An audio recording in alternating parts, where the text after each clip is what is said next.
Assalamualaikum warahmatullahi wabarakatuh. Waalaikumsalam warahmatullahi wabarakatuh. Alhamdulillahi rabbil alamin. Wassalatu wassalamu ala ashrafil anbiya'i wal mursalin wa ala alihi wa sahbihi ajma'in, amma ba'du. Hadratil muhtaram al-mukarramun, para sesepuh, bini sepuh, para alim ulama, pimpinan ormas Islam,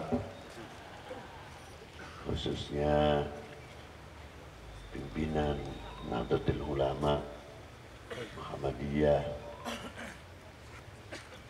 yang selalu semuanya itu saya banggakan, dan yang saya hormati, kebanggaan kami, kebanggaan kita, Bapak Bupati Bandung yang terhormat Bapak Dadang Nasir serta perangkatnya, juga yang saya hormati Bapak Camat, Pak Dan Ramil, Pak Kapolsek serta jajarannya, bapak-bapak dari instansi pemerintahan, sipil, TNI, Polri, yang selalu kami banggakan, kita banggakan, rekan-rekan Banser,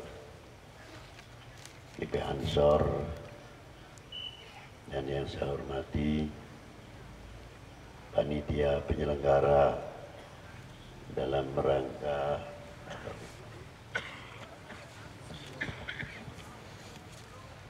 istighatsah dan tabligh al-akbar.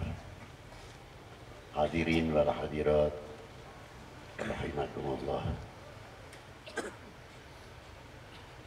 Kebahagiaan yang luar biasa pada malam hari ini,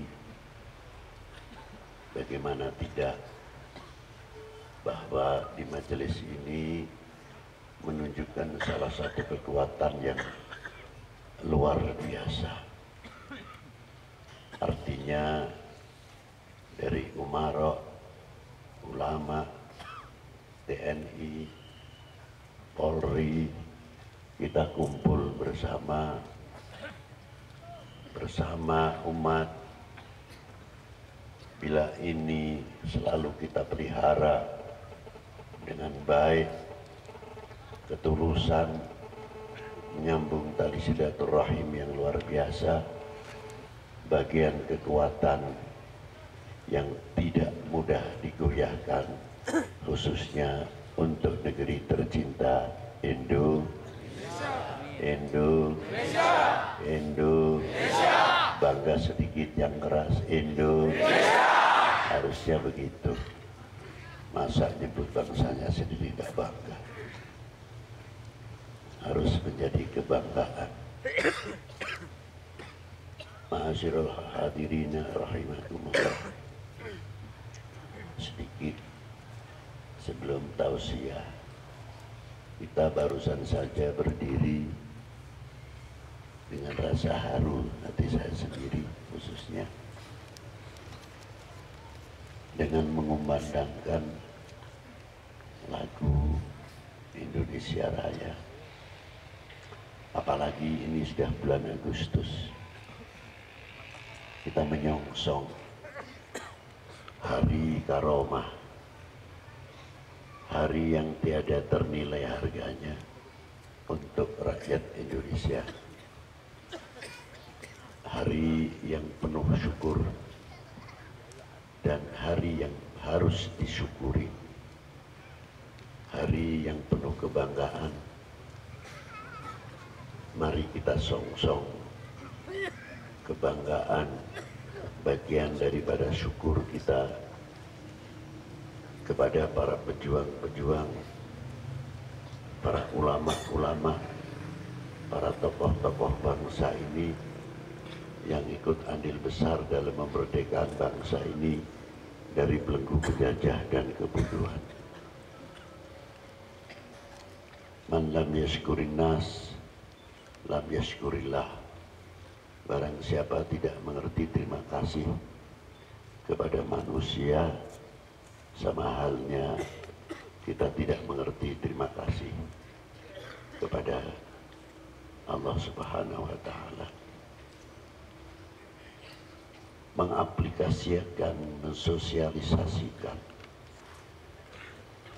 terima kasih sehingga menjadi muamalah kita. Semua kita ini berjalan bisa mengamalkan terima kasih itu untuk kehidupan sehari-hari. Insya Allah siapapun akan merasakan kenikmatan dan ketenangan yang luar biasa, karena kita hidup selalu kita bersyukur, tidak memandang ke atas, selalu memandang ke bawah. Syukur yang paling terkecil tapi besar. Apa diantaranya? Syukur kita kepada kedua orang tua dulu, tidak usah tinggi-tinggi. Syukur kita kepada baginda Nabi SAW. Syukur kita kepada para sahabat. Syukur kita kepada ahli bait Nabi SAW. Terima kasih kita kepada para ulama at-tabi'in yang tidak terlepas andil besar para beliau dalam memerdekakan bangsa ini dari belenggu penjajah dan kebodohan. Para beliau-beliau yang mencetak daripada satria-satria bangsa ini sehingga tumbuhlah Hizbullah, lalu TKR dan lain sebagainya, sehingga menjadi benteng-benteng yang kokoh untuk negeri tercinta ini. Terlalu tinggi kalau kita untuk mengucapkan kepada para beliau. Yang kecil saja, satu rumah tangga yang diawali dengan suami istri bisa membuahkan yang selalu kita dengungkan dalam dunia perkawinan. Doa di dalam dunia perkawinan sudah mestinya menyangkut kalimah al-mawaddah warahmah. Kalimah mawaddah warahmah muncul dari cinta. Buahnya cinta, mawaddah warahmah. Perbandingan satu ayat Al-Quran, Alif Lam Mim, dzalikal kitabu la raiba fihi hudan lil muttaqin. Bukan hudan lil muslimin, bukan hudan lil mu'minin, tapi buahnya yang difirmankan, buahnya mukminin, buahnya muslimin adalah al-muttaqin. Hudan dengan apa? Dengan Al-Quran. Dzalikal kitab. Sedangkan kalimah hudan di sini masdar kalau ngerti nahwu. Kalau setiap masdar memerlukan fa'il. Fa'ilnya siapa? Fa'ilnya adalah dzalikal kitab yang diturunkan kepada siapa? Baginda Nabi sallallahu alaihi wasallam. Maka untuk memahami Al-Quran tanpa baginda Nabi sallallahu alaihi wasallam, untuk memahami hudan tanpa hadi, sulit kiranya. Maka untuk bisa menjadi al-muttaqin harus kenal dahulu kepada Rasulullah. Kalau sudah kenal sama Rasulullah, pasti kenal dzalikal kitabu la raiba fihi hudan lil muttaqin. Itulah. Ma'asyiral muslimin rahimakumullah. Kepada kedua orang tua kita itu tadi yang telah mampu bisa membuahkan al-mawaddah warahmah, sehingga melahirkan anak-anak kita yang mengerti terima kasih dari buah mawaddah warahmah. Karena yang mendapatkan mawaddah warahmah adalah kedua orang tua. Pasti dua orang tua itu cermin kepada regenerasinya.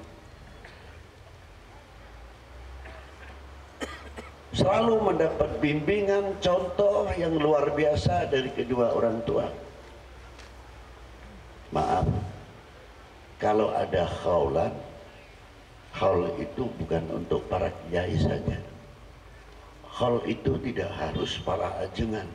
Untuk khaul adalah kalau bisa kita mampu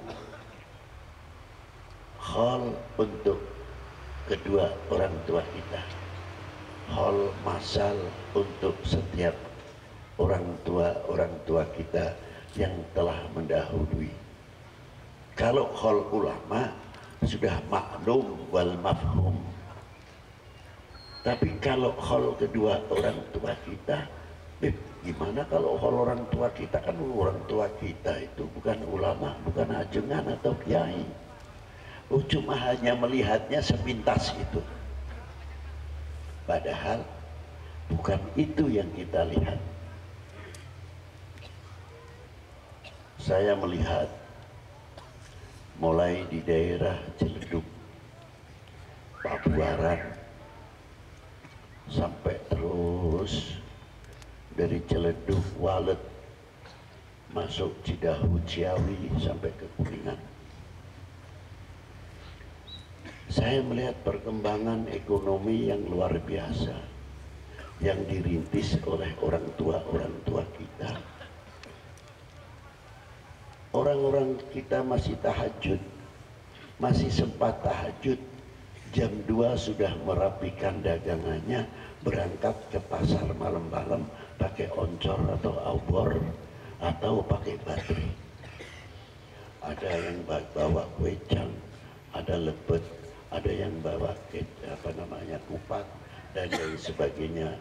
Yang saya melihat pada waktu itu di daerah Winohaji Kuningan, Bebulak, ibu-ibu di atas tampahnya itu cukup bobotnya 10 kilo ke atas, dipanggul oleh ibu-ibu kita. Ada lagi yang membawa sampel ubi kayu atau singkong, 2 keranjang sepedanya. Dulu belum ada doplak atau sekarang yang 2 ditarik itu diantaranya. Masih belum ada. Jalannya untung kalau rata sih mending, naik utur. Ibu-ibu kita ini yang mendorong apabila naik, nanti kalau mau turun bapaknya berhenti sebentar, ibunya naik di kedua keranjang tengah-tengah, kiri kanannya singkong atau sampel atau boleh. Nanti turun, kalau sudah mau naik tidak kuat lagi, ibunya cepat-cepat turun mendorong lagi. Di kota saya sendiri ada daerah satu namanya Tulis, itu ke Pekalongan, dari Tulis ke Pekalongan sekitar 17 kilo lebih. Itu ibu-ibu kita sudah berangkat habis isya, 1 gerobak besar isinya kayu bakar yang sudah dibengketin, dikalin semuanya. Di atasnya penuh musim buah-buahan yang durian-durian, yang isinya musimnya rambutan. Itu bagian nilai tambah daripada keuntungan kayu bakar yang dijual. Itu didorong oleh 2 ibu-ibu, 2 lelaki yang menarik gerobaknya sampai di kampung kami namanya Langgar Mencong.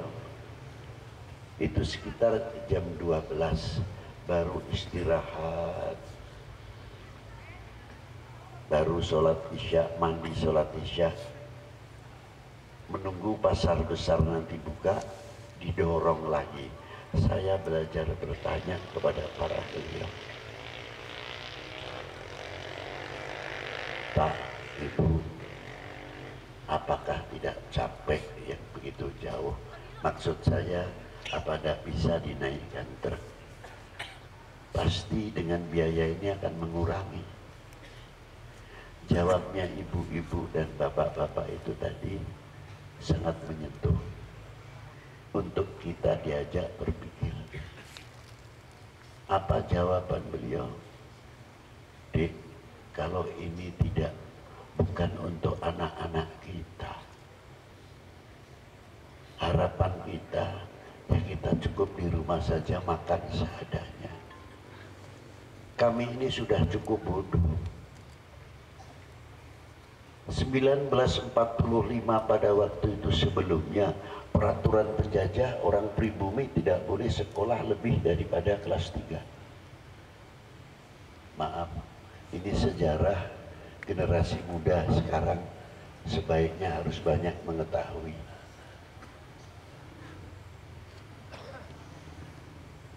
Kalau terkadang saya sering bertanya, pada 1945 adik-adik kita itu ada di mana?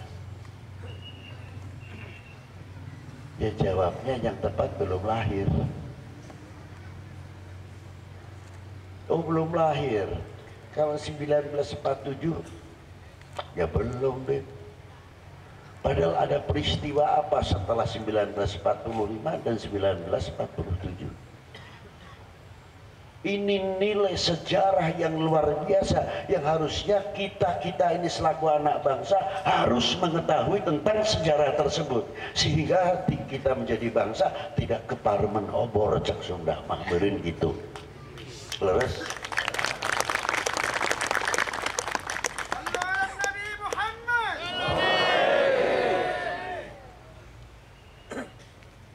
Jadi yang merintis bangsa ini siapa? Sehingga merah putih berkibar luar biasa. Dikira merah putih berkibar di Indonesia itu hadiah, bukan. Merah putih berkibar di Indonesia berdarah, mengorbankan beberapa tetes keringat, mengorbankan beberapa tetes darah. Siapa para beliau? Para pahlawan-pahlawan yang terkadang di Taman Pahlawan masih ada tertulis pahlawan tak dikenal. Ini satu contoh.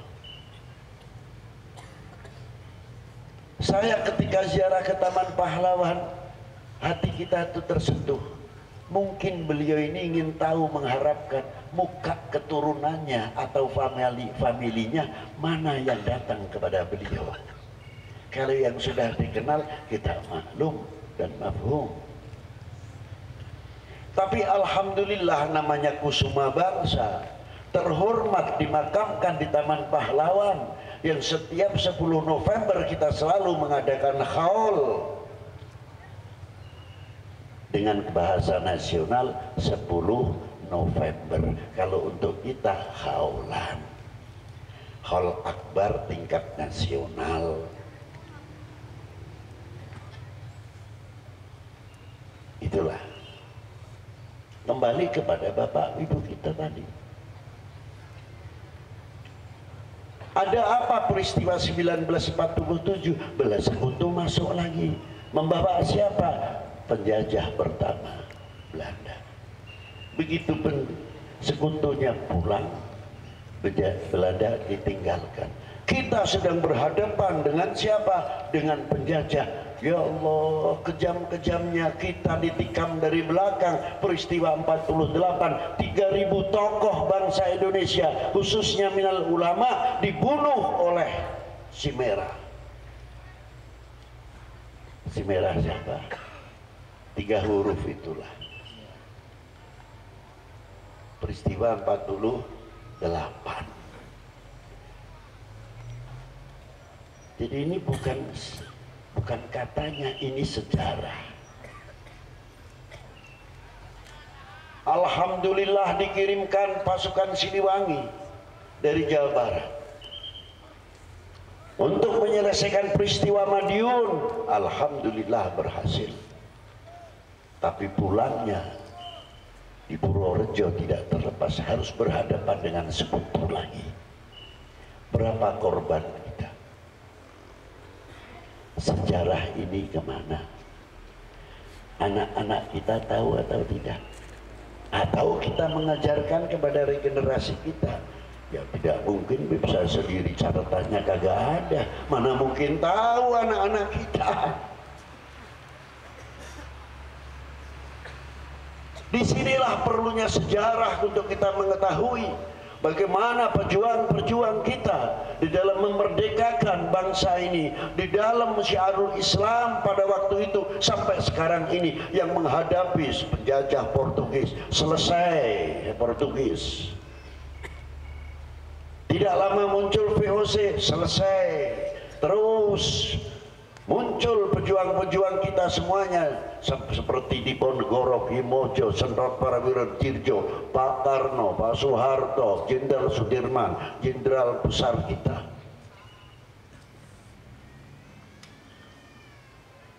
Orang tua kita sekolah terbatas. Dikira setelah merdeka ini untuk membangun bangsa ini bagaikan membalik telapak tangan dengan cepat begitu saja. Sulit.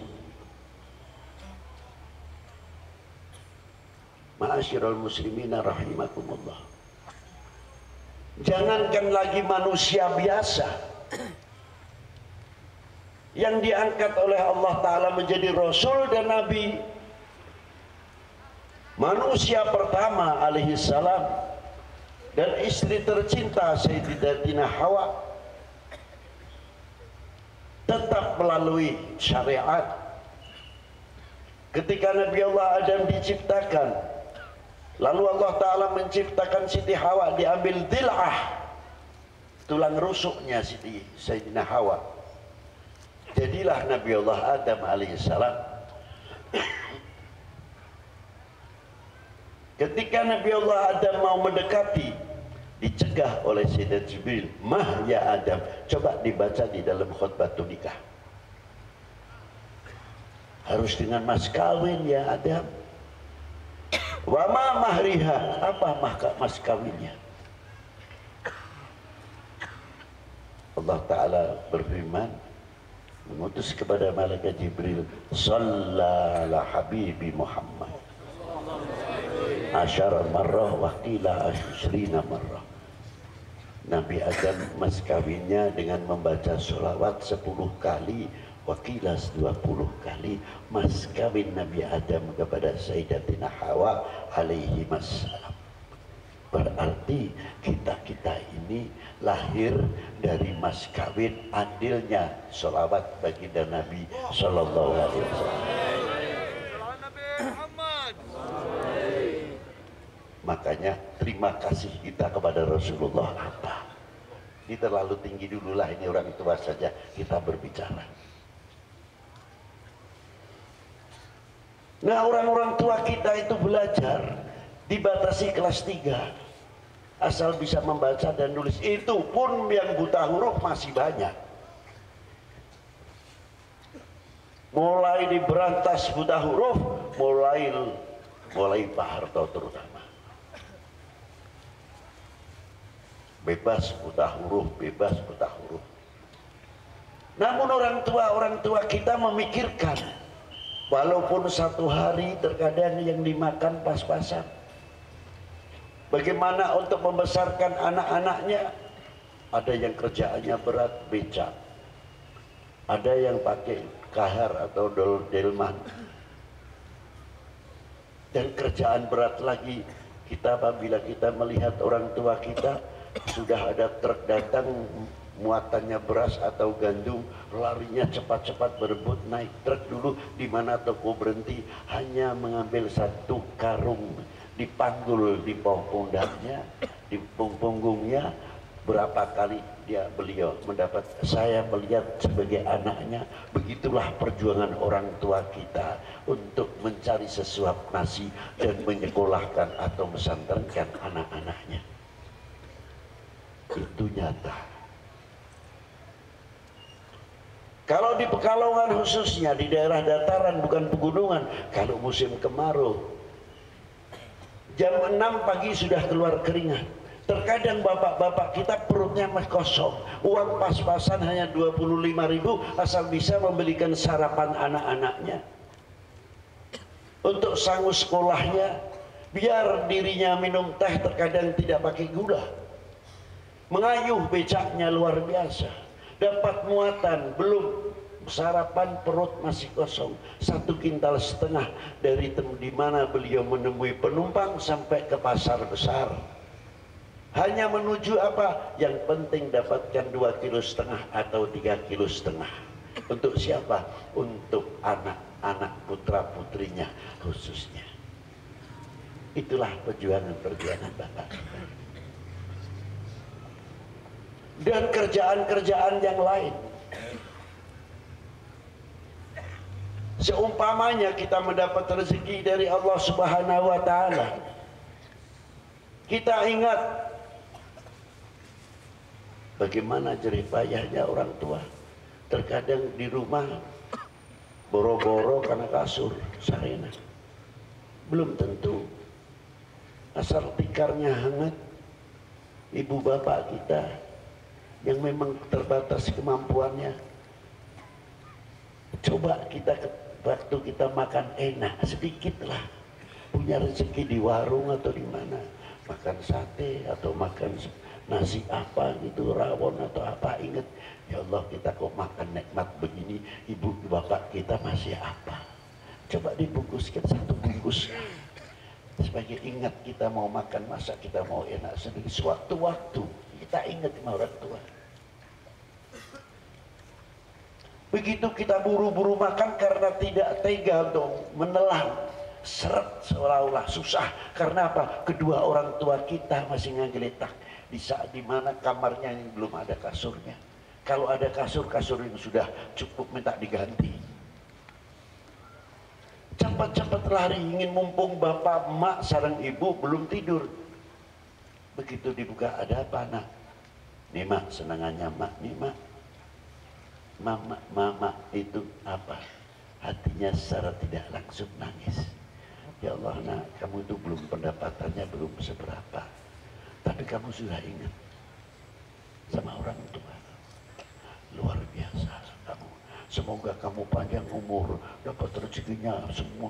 Doanya ya Allah, senilai nasi 1 bungkus, gunung guntur, gunung cermet sareng nasi sebungkus. Sebab apa? Dari sayangnya kepada anak-anaknya, begitulah perjuangan orang tua kita. Maka ketika kita ziarah ke kubur kedua orang tua kita, kita tidak bisa langsung membaca Yasin atau tahlil. Kita diam dulu, ya Allah ya Rabb, telah engkau ambil, sedangkan aku belum bisa membahagiakan kedua orang tua. Kapan aku bisa membahagiakan kedua orang tua mumpung masih hidup? Itu yang saya bayangkan ketika kita mau ziarah kubur, atau ketika kita ziarah kubur orang tua kita sudah tidak ada. Bagaimana cara menjadikan kewajiban kita untuk membahagiakan kedua orang tua kita sudah mendahului. Bagaimana kita akan menjadi anak-anak, menjadi golongan orang yang mengecewakan kedua orang tua kita atau tidak? Jangan dikira yang sudah di alam bakanya tidak perhatian kepada anak-anaknya. Lebih, kalau orang masih hidup, inkisafnya masih terbatas, atau weruh sejeruning winara, itu hidup masih terbatas. Tapi kalau di dalam kubur, semua yang ahli kubur tahu weruh sejeruning winara. Jadi anaknya di mana beliau mengetahui sekali. Mana yang datang cahaya penyejuk, mana yang datang api setiap hari pada kubur orang tua kita masing-masing. Para beliau merasakan itu. Tapi alangkah bahagianya kedua orang tua kita kalau melihat anak-anak kita kompak, yang kakak bisa melindungi yang kecil sangat taat kepada kakaknya karena pengganti orang tuanya. Yang kaya mungkin si kecil atau anak nomor berapa mau diatur oleh kakaknya, dan perhatian sang kakak, bisa yang adik perhatian terhadap kakaknya yang kurang mampu. Nanti kalau Jumat pagi kompak, mana anak, keponakan, cucu, ayo juang bareng-bareng ziarah ke sepuh. Begitu dia masuk ke kuburan, komplek kuburan, langsung dikenalkan. Nih kalau kita, nih eyang kalian, bapak tua, Di sini nih, nenek, nih paman lu yang sudah mendahului, ini wak lu, nih bapaknya si A, si B, tuh incuna, dikenalkan. Sehingga silsilah ini tidak putus. Ruhama bainahum, saling kasih sayang. Ziarah baca Yasin bersama, baca sholawat tahlilan. Ya Allah, orang tua itu melihat, jangan kembali dulu kau nak, aku sedang sejuk menghadapi kalian. Luar biasa. Kalau jangan buru-buru pulang dulu. Dari apa? Dari senangnya yang luar biasa menghadapi anak-anak cucunya yang kompak luar biasa. Begitu pulang di rumahnya, giliran Jumat ini di adik nomor 2, anu kapungku rumah nomor 1 di kakana, lancekna, duka aya kopi, teh, atau makanan kecil atau apa, duduk bersama anak keponakan yang luar biasa, kompak rukun. Insya Allah keluarga yang demikian, balak yang sebetulnya akan nyampe turun ke rumahnya tidak jadi karena apa? Tertutup oleh tali silaturahmi. Di zaman baginda Nabi sallallahu alaihi wasallam ada sahabat umurnya tinggal 1/2 bulan. Rasulullah mengetahui bahwa ini umurnya tinggal 1/2 bulan. Ya Allah.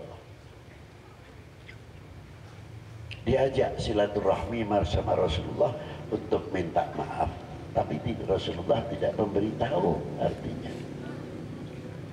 Yuk cuman silaturahmi, nuhun hampura, kesepuan, tetangga dan lain sebagainya. Setelah minta maaf semuanya, ditunggu malaikat Israel yang mau mencabut malah datang. Assalamualaikum ya Rasulullah. Loh, katanya mau mencabut, sudah waktunya. Diundur ya Rasulullah. 20 tahun umurnya ditambah. Loh, kenapa? Karena panjenengan mengajak beliau silaturahmi. Jadi asal usul hadis silaturahmi tuil umur itu asal usulnya demikian. Nah, dengan keuhuhan tali silaturahmi saja bisa menangkal kematian itu sendiri, bisa sebab panjang umur, bisa menangkal bala dan cobaan atas keluarga. Pertanyaannya, bagaimana bangsa ini, bagaimana umat ini? Kalau kita selalu mengingat perjuangan sesepuh-sesepuh kita, setelah kita ingat bagaimana membuka manakib sejarah kedua orang tua, sampai tahu kita naik ke atas, tahu perjuangannya para leluhur kita, para bapak, para ibu yang saya banggakan. Alhamdulillah di Indonesia selalu diingatkan yang namanya hari proklamasi itu, sang saka merah putih dikibarkan, dituntut kita semuanya untuk ikrar. Loh, ikrarnya di mana? Lagu kebangsaan itu bukan sembarang lagu, asal melakukan Indonesia tanah airku, bukan lagu. Tapi itu dituntut ikrar dan pernyataan menjadi lagu kebangsaan, sehingga ketika kita mengucapkan Indonesia tanah airku, tanah tumpah darahku, konsekuen, dituntut kekonsekuenan. Boleh kita makan pakai garbus, pakai peso, roti, keju, dengan bahasa yes, yes, yes, boleh, silahkan, itu ilmu. Tapi tidak harus melunturkan I am Indonesia, saya adalah orang Indonesia, saya adalah bangsa Indonesia. Itu harus melekat.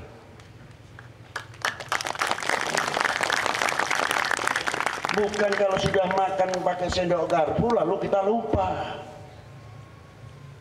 pada dirinya, di mana dilahirkan.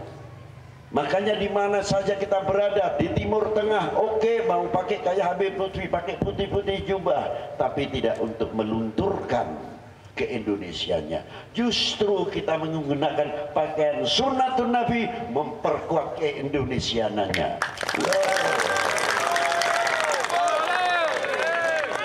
Setuju? Hidup di Cina, tetap kami adalah orang Indonesia. Kami bangga menjadi bangsa Indonesia. Kami bangga menjadi anak Indonesia. Ini harusnya tertanam kepada regenerasi kita semuanya. Itulah diantaranya. Jadi bukan sembarang lagu asal kita mengucapkan Indonesia. Ini kan peraturan Pak Habib. Loh, jangan ngawur. Lalu ketika kita sang saka merah putih kita kibarkan hormat kepada sang saka merah putih. Apakah hanya peraturan atau mitos atau kultus? Tidak. Saya tidak memitoskan, mengkultuskan merah putih kok. Ingat, Rasulullah itu Hajar Aswad sebab dicium oleh jamaah haji maupun jamaah umroh setiap haji atau umroh, karena Rasulullah pernah mencium Hajar Aswad.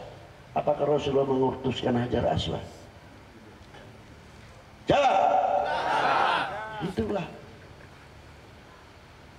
Sekarang dihormati karena mengikuti Rasulullah. Makhluk diangkat oleh Allah, apalagi manusia. Istilahnya kalau bahasa Indonesia, bahasa Jawa diuwongkan. Cak Sunda Maduka dijalmakeun da kumaha? Dijalmikeun. Nah, itu. Sama, bukan kita untuk mitos kultus kepada merah putih, tidak. Tapi mengapa kita harus hormat? Bukan untuk mencium.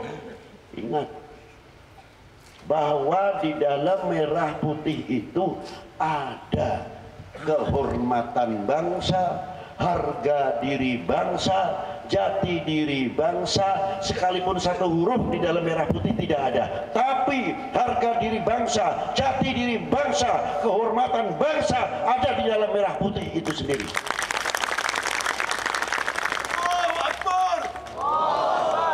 Maka kita menghormat kepada merah putih berarti kita menghargai harga diri kami semuanya, menghargai kehormatan kami semuanya, harga diri kami semuanya. Maka bila mana bendera kita roboh, berarti kalau di dalam dunia pertempuran kita kalah. Mau dikatakan kalah?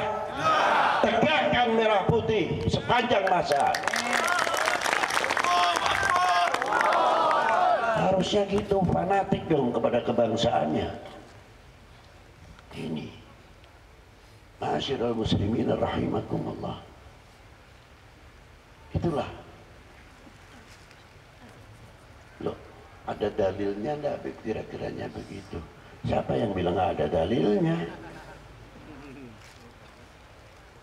Allah Ta'ala menciptakan suku bangsa. Wa min ayati. Itu ayatnya biasa dibaca waktu khutbatul nikah. An khalaqa ila akhiril ayat. Laki perempuan. Dari laki perempuan ini melahirkan syu'uban wa qabaila li ta'arafu. Ayat ini luar biasa. Ditinjau dari kemanusiaan. Makanya saya kagum kepada Pancasila, ketuhanan yang Maha Esa ditaruh yang di atas. Mengapa? Ini pokok tulang punggung. Yang kedua, kemanusiaan yang adil dan beradab. Dengan apa? Karena kita bertuhan kepada yang Maha Esa. Dengan ketuhanan yang Maha Esa, kita mengamalkan kemanusiaan yang adil dan beradab. Dengan ketuhanan yang Maha Kuasa, keadilan dengan ketuhanan yang Maha Esa, kita mengamalkan kesatuan persatuan Indonesia. Sampai sila kelima, selalu ketuhanan sila pertama selalu mewarnai, mengiringi. Luar biasa. Ma'asyiral muslimin rahimakumullah. Kita mengetahui syu'uban wal qabail, suku bangsa dari anak keturunan Nabi Allah Adam alaihissalam, yang kedua Nabi Allah Nuh. Berarti kita sama ini saudara. Dengan bangsa apapun kami masih satu saudara, satu keturunan. Dibagi oleh Allah Subhanahu wa taala, menciptakan bumi terhampar menjadi tanah airnya al-qabail, syu'uban wal qabail. Tanah Cina, tanah India, tanah Pakistan, tanah Timur Tengah, Afghanistan, Uzbekistan, Kazakhstan, Turkistan, sampai menjadi tanah Afrika, menjadi Eropa. Dari keturunan Nabi Allah Nuh 4, di antaranya Arya, Barbar, Semit, dan lainnya. Menurunkan beberapa gobail, suku-suku. Tapi kita diberi hak masing-masing, diberi tanah yang disebut menjadi tanah airnya masing-masing. Kami menceritakan yang diberi oleh Allah, tanah dari Sabang sampai Merauke itu diberi oleh Allah untuk menjadi tanah air bangsa Indonesia. Disinilah hubul waton minal loh itu.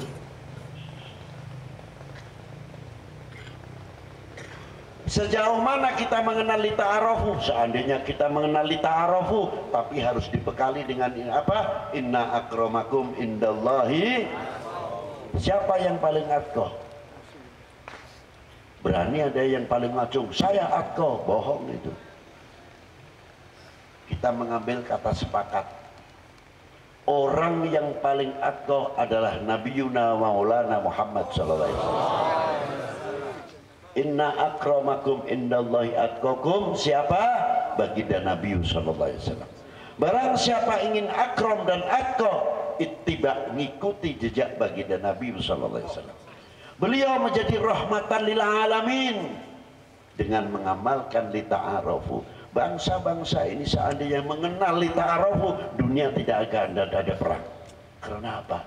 Isinya saling mengerti, saling mengenal. Hak-haknya bangsa Cina, hak-haknya India, hak-haknya Timur Tengah, hak-haknya Indonesia. Kami akan menghargai dan menjaga stabilitas masing-masing demi kedamaian. Itu sebab telitaan.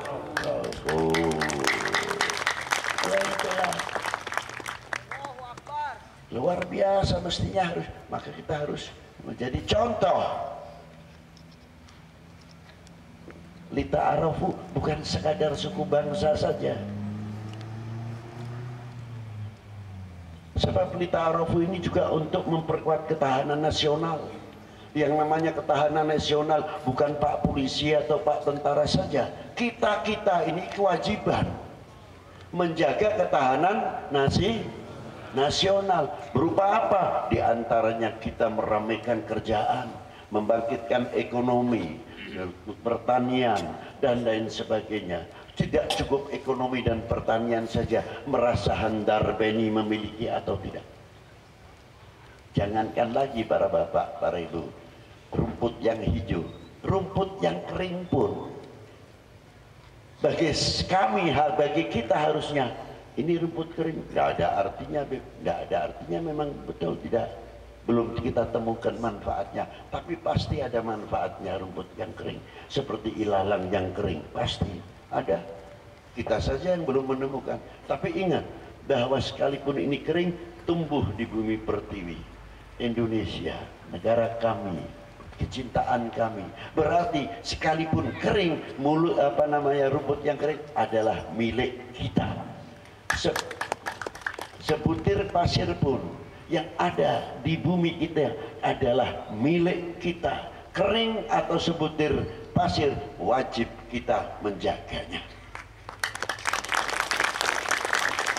Setuju? Harusnya begitu, Pak.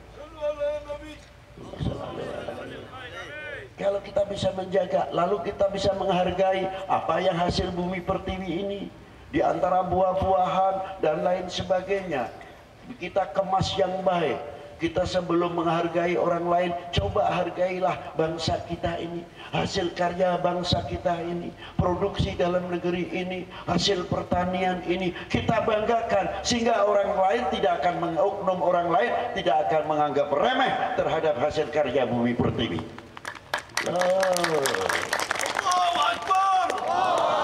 Harusnya kita ke sana. Ini jambu apa, Pak? Indonesia. Kok bukan Bangkok kayak Bangkok Indonesia harus gitu. Ini lele mana, Pak? Lele Indonesia. Kok lele Bangkok Indonesia. Bukan kami menyepelekan Bangkok, karena ini lahirnya di Indonesia, beternaknya di Indonesia, ditanam di Indonesia, yang rabuk di Indonesia. Kok ganti nama? Heran dan ajaib. Ini mana kita, negara kita akan maju kalau cara demikian. Coba durian mana? Bandung. Dodol mana? Bandung. Dodol mana? Garut. Ini apel mana? Bandung. Ini apel mana? Malang. Kan kita bangga. Nah, apalagi ini ditambah Pak Bupati. Alhamdulillah, jeruk Bandung. Apa nggak istimewa? Di Bandung. Di Bandung. Coba sebelum kita beli jeruk yang lain, jeruk Bandung utamakan. Daripada kita memberikan keuntungan kepada orang lain, tidak berarti larangan, tidak. Income-nya biar masuk ke daerahnya sendiri. Harusnya begitu. Nanti kalau pemerintah daerahnya banyak hutang, nanti baru ribut. Mana mungkin, karena kita sendiri tidak bisa menghargai untuk memajukan ekonomi. Nah, maka dari itu, ini pentingnya kita menghormati adalah hari kemerdekaan kita. Untuk setiap waktunya kita mengingat kepada pejuang-pejuang kita. Apakah pengibaran Sangsaka Merah Putih itu harus 17 saja? Tidak, ada Senenan dan lain sebagainya. Supaya apa? Selalu kita diingatkan dengan kibarnya Sangsaka Merah Putih itu, kita ditanya oleh bendera itu. Cuma filosofinya kita ambil, tidak, sebab tidak bermulut. Kalau seandainya Merah Putih itu bisa berkata, aku telah tegak berkibar, kamu melanjutkan atau tidak? Kamu mampu mengisi kemerdekaan ini atau tidak? Kamu bisa mampu mengisi dan lain sebagainya untuk memakmurkan bangsa ini. Itu PR untuk kita. Ribut saja. Bangsa lain sudah maju, kita masih ribut saja. Pilkada ribut, pilihan ribut. Mana ya Allah ya Rabb. Bangsa lain sudah bikin kendaraan tempur darat, laut, udara, senjata yang modern dan lain sebagainya. Belum ilmu kedokteran, ilmu alat-alat kedokteran, sampai kapsulnya, tabletnya orang lain. Kita ketinggalan dalam dunia pertanian, kita ketinggalan. Kapan kita tidak ketinggalan? Harusnya kita tidak ketinggalan, karena negara kita potensi yang luar biasa, mampu mengelola atau tidak. Hanya nasionalisme yang akan membangkitkan kita merasa handar beni kepada bumi pertiwi ini, kepada bangsa ini. Maka dari itu, jaga kita jangan sampai mengecewakan para beliau-beliau yang telah ikut andil besar di dalam memerdekakan bangsa ini. Apa ucapan terima kasih kita kepada para beliau? Apakah kita akan menjadi bangsa yang mengecewakan kepada para beliau? Jawab. Buktikan kalau tidak. Yang telah dirintis oleh para beliau-beliau. Terakhir, walaupun perkataan saya kurang berarti, wahai bangsaku yang kubanggakan, relakah negerimu terpecah belah? Buktikan kalau tidak. Kita galang kesatuan persatuan. Jangan memberikan kesempatan seujung rambut pun oleh kepada oknum-oknum yang mau mecah belah bangsa ini, yang akan menggoyahkan NKRI ini. Terima kasih. Wassalamualaikum warahmatullahi wabarakatuh.